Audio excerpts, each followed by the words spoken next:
मोरे मन प्रभु अस विश्वासा, राम ते अधिक राम के दासा। ऐसा बार बार श्रवण करने पर भी विशेषकर महिला साधिकाओं के विषय में श्री हनुमान जी की उपासना को लेकर कई प्रश्न होते हैं। समय समय पर ऐसे प्रश्न कमेंट के माध्यम से प्राप्त किए जाते हैं। आज हनुमान जी की उपासना, हनुमान चालीसा के पढ़ने के विषय में जितने भी शंकाएं हैं, उन सब के विषय में परम पूज्य स्वामी श्री रामसुखदास जी महाराज के वचनों से, उनके लेखों के अंश से आप और मैं हनुमान उपासना के विषय में जितने संशय हैं, उन सब से मुक्त होने का प्रयास करते हैं। स्वामी जी की कही एक एक बात आपको और मुझे राम नाम की साधना से, श्री हनुमान जी की भक्ति से, उनकी उपासना से, उनकी सेवा के माध्यम से राम प्रीति की प्राप्ति की जो ये साधना है, इसको सुलभ करने वाली है। बड़े ध्यान से सुने। महिला साधिकाओं को यदि इससे अन्यतर कोई प्रश्न हो तो वे कमेंट में प्रस्तुत करें। उनका समाधान करने का संतों की वाणी के माध्यम से पूर्ण प्रयास किया जाएगा। जय श्री हरि। पूज्य गुरुदेव के चरणों में बारंबार प्रणाम। सभी नामनिष्ठ साधकों को जय जय श्री सीताराम। पूज्य स्वामी जी से एक बार प्रश्न किया गया कि महाराज, क्या केवल हनुमान जी की उपासना से कल्याण हो सकता है? पूज्य स्वामी जी कहते हैं, हाँ, हो सकता है। हनुमान जी शंकर के अवतार हैं, देवादिदेव महादेव के, परंतु पंचमुखी हनुमान की उपासना न करके दास हनुमान की उपासना राम नाम साधकों को अधिक लाभप्रद होती है।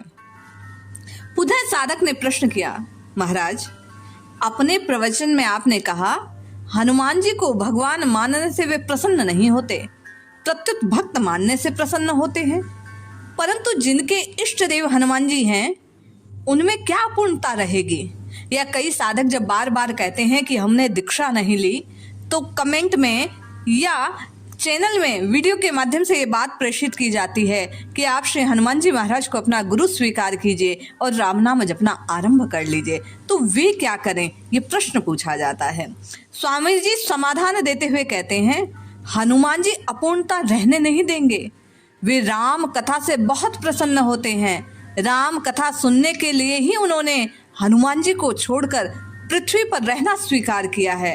तो यदि आप उन्हें राम भक्त, रामदूत के रूप में जानकर, मानकर उनकी उपासना करते हैं, तो निश्चय ही श्री हनुमान जी महाराज आप पर अधिक प्रसन्न होंगे।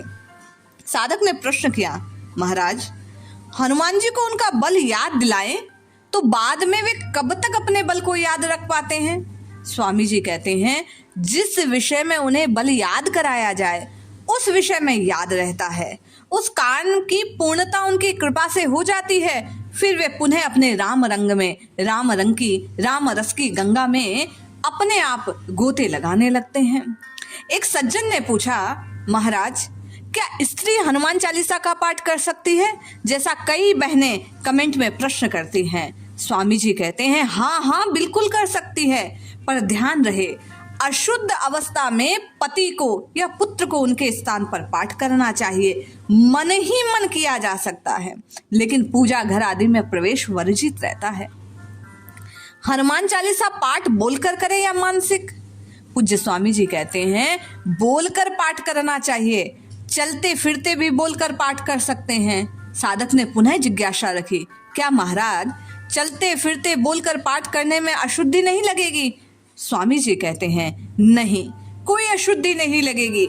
आप भगवान का भजन, भगवान का नाम, भगवान को याद स्मरण करने का काम चाहे जैसे करें, बस उनकी याद बनी रहनी चाहिए। प्रश्नकर्ता ने पुनः प्रश्न किया, हनुमान जी आदि का अनुष्ठान करते समय कोई मनुष्य गलती कर देता है, तो वे उनका अनिष्ट क्यों करते हैं?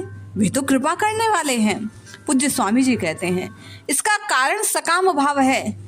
एक तो मनुष्य उनको न चाहकर भोगों को चाहता है, अर्थात सकाम भाव रखता है, और फिर विधि में गलती करता है, इसलिए अनिष्ट होता है। बाकी हनुमान जी तो पूर्ण कृपा निधान ही हैं। वे अपने भक्तों पर, अपने शरणागतों पर कभी अनिष्ट होने नहीं देते, वे उन पर कृपा ही करते हैं। साधक ने प्रश्न किया, हनुमान जी का अनुष्ठान करने में कई उपासकों को बड़ा भय लगता है, कई पागल हो जाते हैं, इसका क्या कारण? पूज्य स्वामी जी कहते हैं, नियत में गड़बड़ी होने से, कामना होने से, विधि में त्रुटि होने से ऐसा लग सकता है, अन्यथा हनुमान जी बड़े दयालु हैं। वे तो भक्त हैं, भक्त राज हैं, संत हैं। वे किसी पर कभी कोई कष्ट आने देते नहीं, तो वे स्वयं कष्ट कैसे दे सकते हैं। पूज्य स्वामी जी बार बार कहते हैं, हनुमत उपासना हनुमान जी के चरणों का आश्रय राम नाम जापकों को राम जी तक पहुंचाने वाला है। इसलिए समस्त जितने भी आपके हृदय में संशय, शंका, प्रश्न उत्पन्न होते हैं, उन सब से बाहर निकलिए। विचार से, शरणागति के भाव से, श्री हरि की भक्ति के, राम कृष्ण की उपासना के लिए हनुमान जी की भक्ति से प्रेरणा लेते हुए नित्य निरंतर इस राम रस के गंगा में आप और मैं भी गोता लगाएं।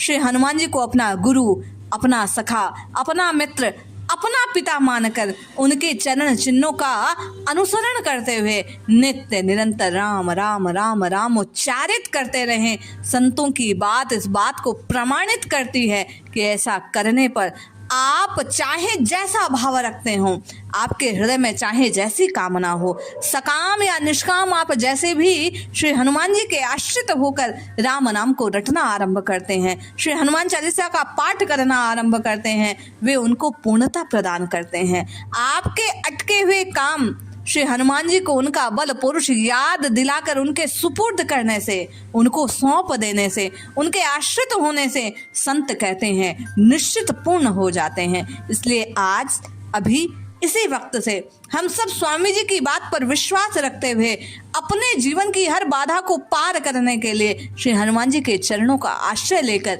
राम नाम जपना आरंभ करें। बाकी सब पवन पुत्र स्वयं संभाल लेंगे। जय श्री हरि, जय जय श्री सीताराम।